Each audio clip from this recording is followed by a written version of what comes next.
1971 সালের মুক্তিযুদ্ধ, শেখ মুজিব ও জুলাই আন্দোলন নিয়ে নতুন বার্তা দিয়েছেন অন্তর্বর্তীকালীন সরকারের উপদেষ্টা মাহফুজ আলম।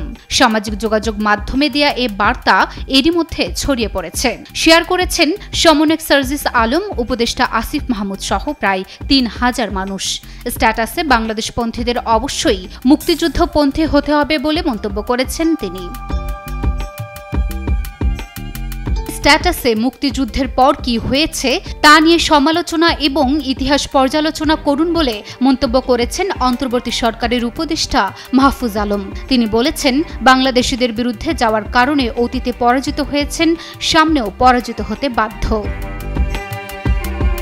মুক্তিযুদ্ধ মানে বাংলাদেশ, ছাত্র জনতার অভ্যুত্থান মানে বাংলাদেশ শিরোনামে সেই পোস্টে মাহফুজ আলম লেখেন, মুক্তিযোদ্ধাদের একাংশ ফ্যাসিস্ট হতে পারেন, কিন্তু মুক্তিযুদ্ধ ছিল আপামর জনগণের লড়াই।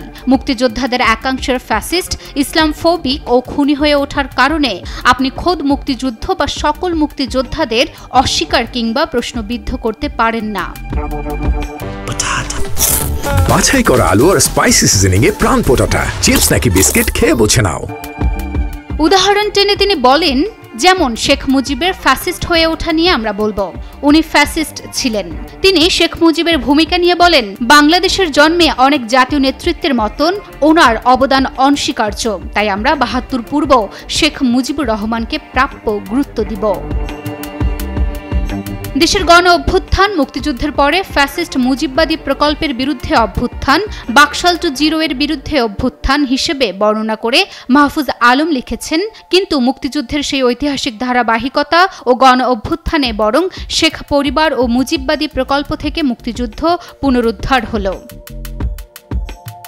পোস্টে বাংলাদেশপন্থীদের অবশ্যই মুক্তিযুদ্ধপন্থী হতে হবে উল্লেখ করে মাহফুজ আলম লিখেছেন, তবে এটাও সত্য যে মুক্তিযুদ্ধ করা অনেকেই ফ্যাসিস্ট এবং তাবেদার হয়ে উঠেছিলেন।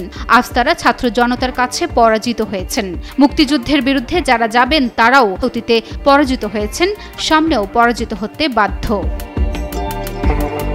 এরপর জুলাই জাতিকে ঐক্যবদ্ধ করার সুযোগ নিয়ে এসেছে মন্তব্য করে উপদেষ্টা মাহফুজ আলম লিখেন, লীগের সাথে বিচার কার্য সম্পূর্ণ করে বিরোধ মিটিয়ে ফেলতে আমরা আগ্রহী ছিলাম, অথচ দিল্লির আশ্রয় থেকে দেশবিরোধী চক্রান্ত করাকেই তারা বেছে নিল।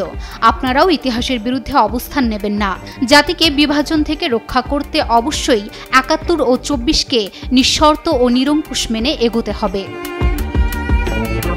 এদিকে উপদেষ্টা আসিফ মাহমুদ এবং সমন্বয়ক সার্জিস তাদের নিজের সোশ্যাল মিডিয়া অ্যাকাউন্টে মাহফুজ আলমের স্ট্যাটাস শেয়ার করে তার পক্ষে অবস্থান নিয়েছেন। তাদের কাছে এখন দেশের ইতিহাসের প্রতি শ্রদ্ধা রেখে জাতির ঐক্যবদ্ধতা নিশ্চিত করাই সবচেয়ে গুরুত্বপূর্ণ।